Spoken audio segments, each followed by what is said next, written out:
Okay? And then, gawa na tayo ng directories. So, dito yung, dito napapasok yung computer, gagawa siya ng directory based dito sa mga nakuha nating output. Okay? So, create directories. Tama? And then, pasa natin yung target there. So, dito sa step na to, madali na lang siya. So, una, gawa tayo ng for loop. So, for I, in, and tatawagan natin yung check.ext, check.ext, and then target there. Okay? Okay. So, paano yung paggawa ng directory? And kasi, di ba, kapag merong ng directory, kailangan sabihin niya folder exist. And kapag wala, doon pa lang niya i-create. So, yung mkdir na method, kapag meron na siyang na-detect na existing folder, hindi na niya gagawin yon and magre-return siya ng error. So, gagawin natin ulit yung ginawa nating similar doon sa dito sa part na to, check file. Okay, so try ulit natin and then mkdir, and then again pat.join. So, i-join natin yung target tier and then yung I. Okay? Katapos, lagay lang tayo ng, let's say, i-print natin na yung folder natin is exist na, na-create. So, folder, and then, yung pangalan ng folder, which is yung I, exist. Okay? Mali pala. Created. Yan. Tapos naman, kapag nagkaroon ng error, so sasaluhin niya dito sa except. And ibig sabihin, kapag may error, so folder, then yung pangalan, exist. Right? So, ganun lang siya. Try natin. So, create directories. And dito sa part na to, medyo medyo delikado na kasi dito na nagkakaroon ng ng manipulation dun sa mga data natin or sa mga files natin. Okay, so try muna natin siya.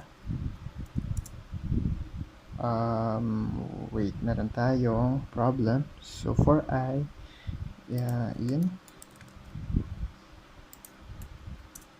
Ayan.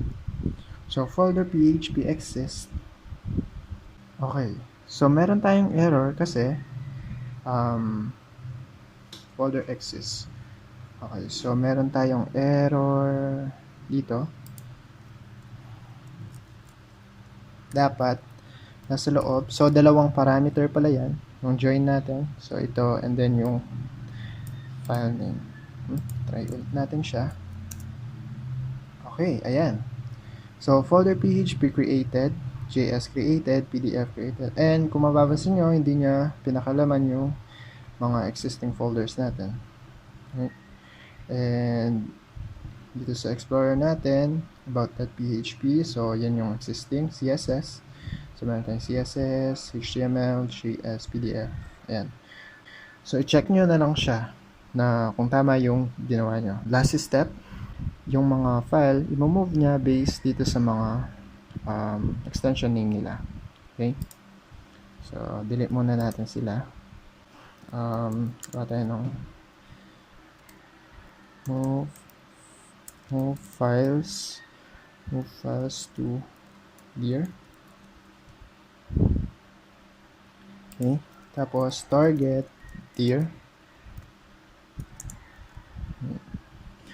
Tapos, file, then, pasa natin yung target there. And then, mga files, kunin natin. Files. Okay. If file list. So, kapag hindi empty yung file list na variable, gagawin nyo to. Try muna natin. Okay? So, para kapag i-catch natin yung mga errors. So, And good practice yung gumamit tayo ng try and then except. So try for I in range len and then file list. Yan. So for I in range length ng file list natin. So magmo-move tayo ng yung times niya depende dun sa sa length ng mga files, diba? Okay. Tapos ext name. So kunin natin yung mga ext name kasi dun tayo magbe-base. So file. So kagaya nito yung ginawa natin kanina. So pagkatapos tawagin natin yung shutil and then dot move. So dito napapasok yung pag-move. And be careful lang guys kasi sobrang nito, sobrang hassle. Basta nagawa nyo lahat dito, okay siya. Shutil.move.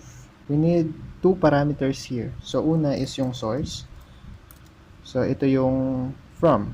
Tapos target naman, ito yung kung saan mo siya i-move. So source natin is equals to path.join. And then yung target dir. And then yung file list. Then I. Okay. Pagkatapos target.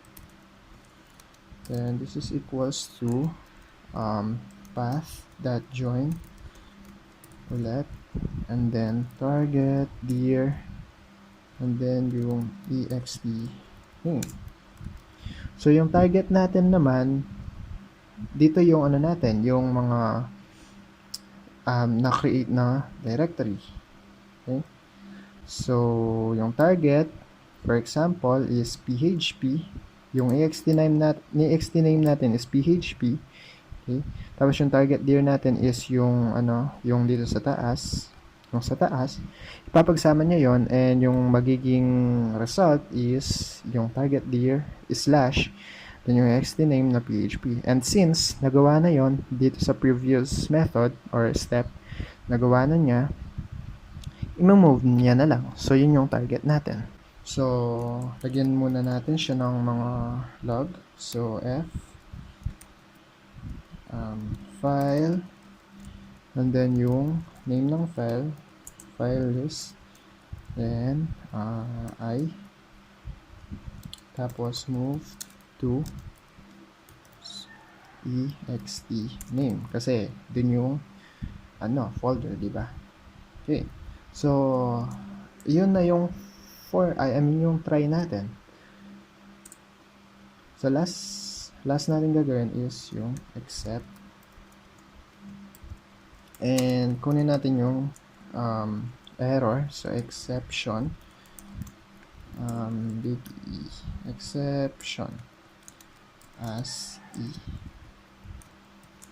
Tapos lagay lang tayo, let's say something na, let's say error moving files. Tapos ilagay natin yung error. Okay, so yun na yun, tapos na. Lagay na lang tayo ng dito sa baba na sabihin natin kapag nagawa nyo lahat yun, file organization successful. Okay? And naalala nyo tong if natin, di ba? If files list. So kapag nothing to move, so wala naman tayong move dyan, bigay tayo ng else and print natin files organize. So wala naman move dyan so organize na siya kung ganun. Alright,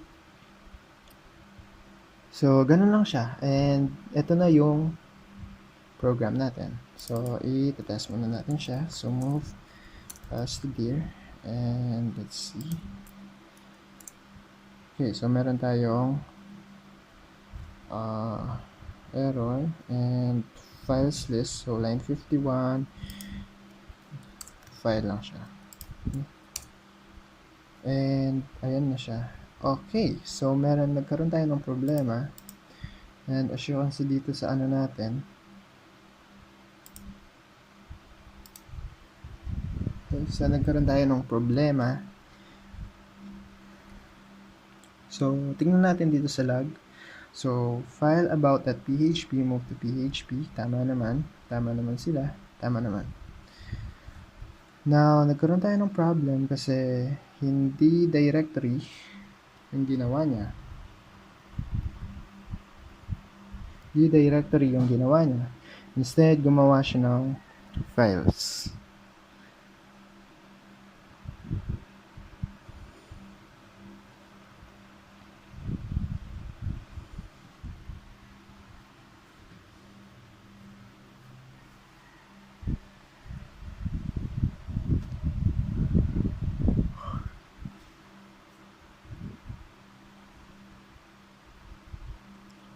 So, yung error, okay, so yung error natin is yung sa create directories natin. Hindi natin siya tinawag. Create directories and then target there. Okay? And delete muna natin lahat to. Tapos, lagay ulit tayo ng random. Natin siya ulit. So, alright. So, I guess, nag-run siya and wala siyang error. So, ayan, folder F created kasi meron tayong .f and yung ayan. So, tingnan nyo lang sa log and kapag tama naman yung sa log and tama din siya dito, ibig sabihin, okay yung ginawa nyo. Okay. So, tama naman siya. Now, pakita natin kapag organized naman, like wala, nothing to move. So, files organized. So, ganun lang siya. Now, kapag na-try nyo na and okay naman, working naman sila lahat, and I suggest, siguro gawa pa kayo ng ibang folder or lagay kayo ng maraming files, pakadami nyo, para matest siya ng mabuti. So, pero kapag okay na lahat, kapag nagawa nyo na or na-test nyo na, nag-run na kayo ng different test, ganun, pwede nyo nang gawin dito sa desktop nyo. So, ako, nagawa ko na siya dito. Pero, let's see. Saan pa ba pwedeng gawin to?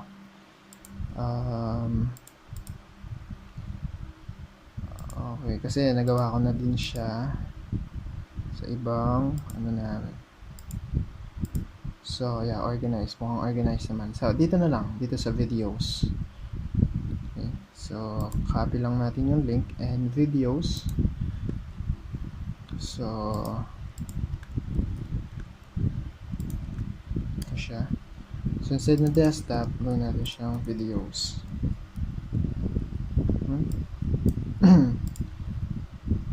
Well, so, ito try natin siya. So, python main.py.